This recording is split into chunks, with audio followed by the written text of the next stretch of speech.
Hey everyone, it's Maddie. Welcome back to my channel. And as you can tell, you are not seeing me. You are instead looking at my Omnipod DASH PDM. Today I'm going to just give you a little tour guide and show you what the DASH PDM looks like as far as maneuvering through the different menu options to bolusing to syncing your blood sugar meter and inputting data from the Dexcom. No matter if you have a G4, G5, or G6, you can input data from here.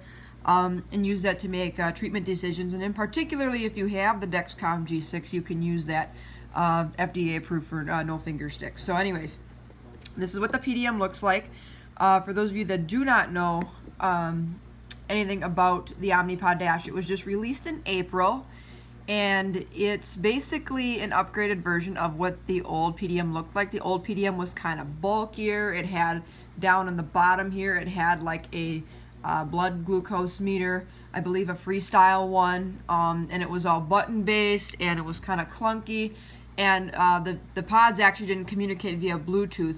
I can't remember the name of it. If I remember the name, I'll put it down here, what the communication system is and how they communicate. But this new device with the new Omnipod pods do communicate via Bluetooth, and there is now like the display apps where you can quickly and easily see your insulin on board in comparison to a little Dexcom widget to kind of make a better treatment decision for in the moment. So I do have a case on from Sugar Medical. It does come with this thinner case, but I decided to put something a little thicker because to me, like, the one thing I don't like about this PDM is how thin it is and how easily it could be broken. It's kind of a cheap little smartphone. I'm actually gonna like pull this out and show you. It's actually really just a cheap little plastic device. I mean, there's nothing really to it. It's extremely thin, extremely, it feels like a very weak, cheap smartphone. So, and you can also buy the like glass screen protectors or like a plastic screen protector for them.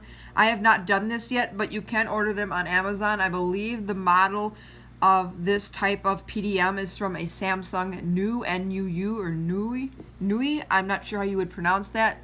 NUU, but you can get those, or you can order a specific one from sugarmedical.com. So anyways, I'm going to open this up, and when you push the on-off button, actually there's a little button on the side. This turns the screen on and off.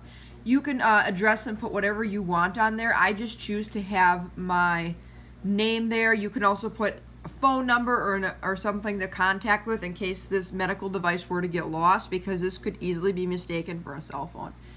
And you can tell right here, it just says insulin on board 1.45 units. It gives you the date. Up here in the corner tells you how many units insulin are left in the pump. Mine has 50 plus units. I just changed it yesterday.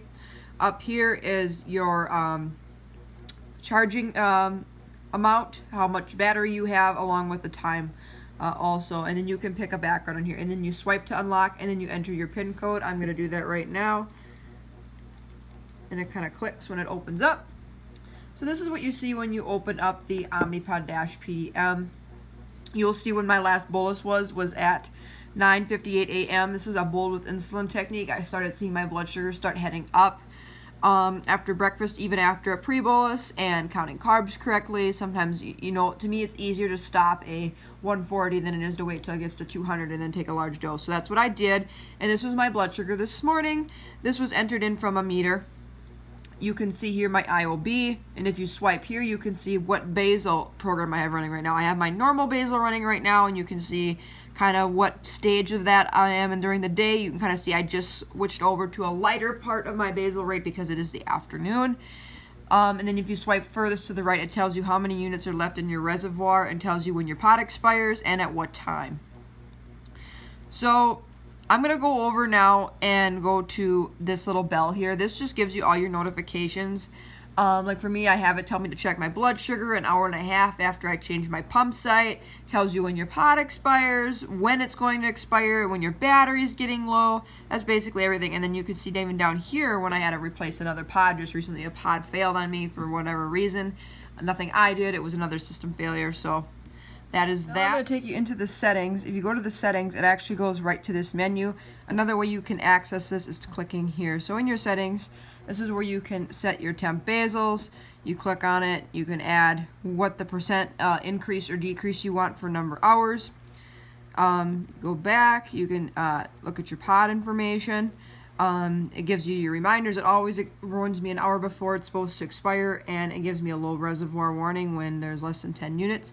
You can go back with this arrow, but you can also, these two buttons down here on the Omnipod Dash are non-functional, but this one down here, you can use that to go back. And then from here you can also enter a blood sugar. You can sync from your meter, which is the Contour Next meter. You guys seen that? Or you can enter data right in from your Dexcom. Like right now, my Dexcom says my blood sugar is 122. So if I wanted to eat or just keep an eye on blood sugar patterns, I can enter that there. I cancel that. You can cancel back or hit the back button to go through. Suspend insulin is just like what it says it is. It will suspend your insulin. It will beep at you until you turn it back on. Basal programs is where you can see, I clicked on temp basal presets. So like I have different ones for like extremely heavy exercise to regular exercise or regular outdoor activities. And then I also have an increase of basal rates when I'm sitting down in clinic. I will go back to basal programs now. If you click on that, you can see the multiple different basal programs I have here. I have one specifically for my period. One is a transition between PMS and period. I know it sounds crazy. I have this extremely heavy basal if I'm sick or I'm just having really stubborn high blood sugars or my site might not be absorbing as well. I'll pump more background insulin into my body. And then there's a light basal for when I'm not going to be doing a lot or not going to be like eating a lot, or in the case I have a stomach bug where my blood sugars tend to run a little lower, I would be running a light basal program. So that is that. You can even go further down here. You can see your blood sugar history. You can go in and change your notifications and alarms. You can see a food library, which is pretty cool. If you click on that, you can actually go through. You can see I added like specific cheeseburger and pizza from 2 different restaurants that has worked for me. So if I wanted to add these to my calculator, I can just hit this and then it would add to my calculator and suggest a dose. You can also browse different things. You can browse different things from fast foods to alcoholic beverages, different other bars, breakfast cereals, breads, condiments. This is like I think this is in my Calorie King food library, and I also have the app on my phone. I do find it easier on the phone for the most part because this is kind of a tinier screen, but I do definitely like looking up fast food stuff here.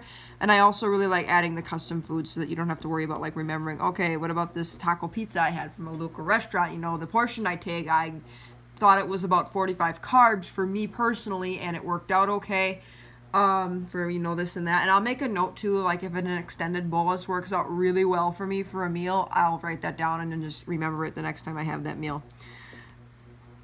Then if you continue to go further down, you get into more of the actual settings. You go to your PDM device, that'll tell you your serial number, when it's activated on. Pod sites, this is a feature that was really cool about the Dash, is that when you change an Omnipod pump out, you can choose to have this pod sites notification turned on so that you can record where your last pod site was, so you can see where your most recent ones were and your least recent, so that you can make a better choice and not get scar tissue buildup. Reminders is just like what it says it is. You click into reminders, you will actually end up changing any of your settings for it to say, you know, when is my pump low? When do you want me to notify you that your pump's going to expire? You get the picture.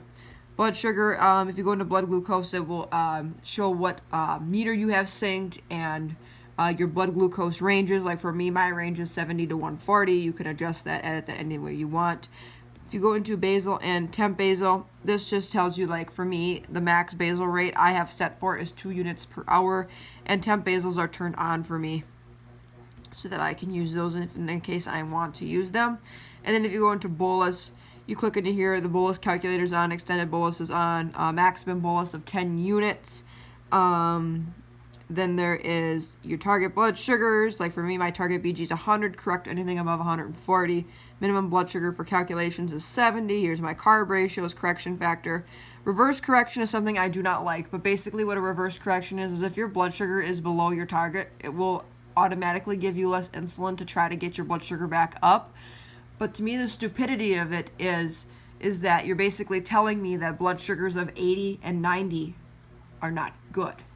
They are perfectly fine. As a matter of fact, I would rather want to start eating in the 70s, 80s, and 90s, because if I do make a huge mistake and I miscalculate carbohydrate, or something happens with the PDM, or my insulin isn't working as good, or something happens, at least if my blood sugar skyrockets 100 milligrams per deciliter, it won't even reach 200. It might reach 170, 180, and I can deal with that a lot better than I can deal with a 200, a 240, and stuff like that. But a reverse correction might work good for somebody who's super insulin sensitive. It might work good for a little kid who might not eat all their food, or a little kid whose insulin needs are probably going to change a lot as they grow. So that would be a much better thing. But because I'm an adult post-puberty, my rates have pretty much been set pretty gosh darn consistently for quite some time now. Once you get past the honeymoon phase, your doses get pretty well set. Doesn't mean that there's some days where I have to adapt in different situations, but for the most part, you can get a pretty rock solid base of where your insulin needs are. And then down here is your duration of insulin action. I have it set for 3 hours. It works pretty good for the most part, but like I said, I do override the pump if I do feel like I need a 0.6 like I did this morning. I did, and you can tell if you actually look at my Dexcom data, you can see how I was able to fix that high before it became too dangerously high. And you can see I'm approaching 100, my target range, at a very slow rate. It's very, very a nice gradual drop. It's not like I'm plummeting. I'm not scared to go low. And you know what? If I do trend a little lower, I can always take a glucose tab. To me, it's easier to bump and nudge blood sugars that are a little bit lower than it is to sit and take a high blood sugar and try to drop it down. There's just too much variability with high blood sugars. But duration of insulin action, 3 hours works decent for me. You can change this. If you're more sensitive to insulin, you can go up to like 4 or 5 hours. Or if you're least sensitive to insulin, you can go down from like 2.5 hours. I'd say mine is probably closer to 2.5 hours. But I leave it at 3 because sometimes you don't know what you're going to be doing. Like if you're going to be more active, then that insulin may be a little bit more active longer in your body, or be a little more sensitized. So leaving it at 3 for me works decently, but that is something you can change. Typically, rapid acting insulins do leave your body, as far as its peak effect, a peak effect within 2.5 to 3 hours. At least I've noticed with me. Maybe if you're honeymooning, you may have a lot longer duration of insulin, or you may just have more sensitivity problems where, like, no matter what amount of rapid acting insulins like Humalog or Novolog that you put in your body, that you will go low. So I think I gave you a pretty good tour of the Omnipod DASH PDM. It's a really decent PDM. However, I do wish the touchscreen was a little bit more. Sometimes you can see it doesn't respond, and then if it responds more than I want. I think the screen's a little funny. I definitely don't like how cheap it feels, because I feel like if I don't have a case on it, or if I'm not extremely careful, I'm going to bust it and end up having to pay for another one. I don't like that there's not an input, like a blood sugar meter built right into it. You have to carry a separate device, but big deal. For me that I have the Dexcom G6, I don't really care as much about that kind of stuff. I still carry one with me as a safety precaution, but it doesn't really bother me that there's not a blood sugar meter attached. Now, if you were just on finger sticks, then I would say, yeah, I probably go for the old system, but not everybody can get access to this. But I think this is the way the Omnipod is going. I think they're going to eventually try transitioning people to the Dash, and I know eventually this Dash system will be turned into like an artificial type pancreas, in which basal rates will be adjusted every 5 minutes based upon what you're doing in the moment, and we may even get to the point where we'll be bolusing from our own smart devices. So anyways, I hope you enjoyed the Omnipod DASH PDM tour. I really, really like it. Overall, it's a good pump. I'm satisfied with it. I like that I have no tubing. I like that I have the convenience of eating when I want. I have the convenience of adjusting my basal rates and doing extended boluses, which is extremely helpful in different circumstances. So if you enjoyed this video, give it a big thumbs up. Feel free to hit that subscribe button down below. I post videos every single week about diabetes plus more. Stay tuned for tomorrow's video. We'll be delving into T1D with Maddie, episode number 9. And I think I'm going to do a bonus video on Monday as well. If you don't know my new YouTube schedule, if you didn't watch yesterday's video, I will be going down to 2 videos per week, one on Saturday and one on Sunday, due to being a first-year dental hygiene student. Just can't dedicate as much time to YouTube as I'd like without frying my brains. So, anyways, until tomorrow for another video, take care, God bless, be kind, spread positivity, and be thankful. And remember to always just keep being yourself. Don't be somebody that you're not. Be your only self, and understand that you are valued and that you have worth, and that there are a lot of people out there that care about you. So take care of yourself. Take care of your blood sugars. Don't let diabetes ruin your life, because you've only got one life to live. So just enjoy what you have, even if you do have type 1 diabetes. So anyways, I will talk to you guys tomorrow. Bye, everyone.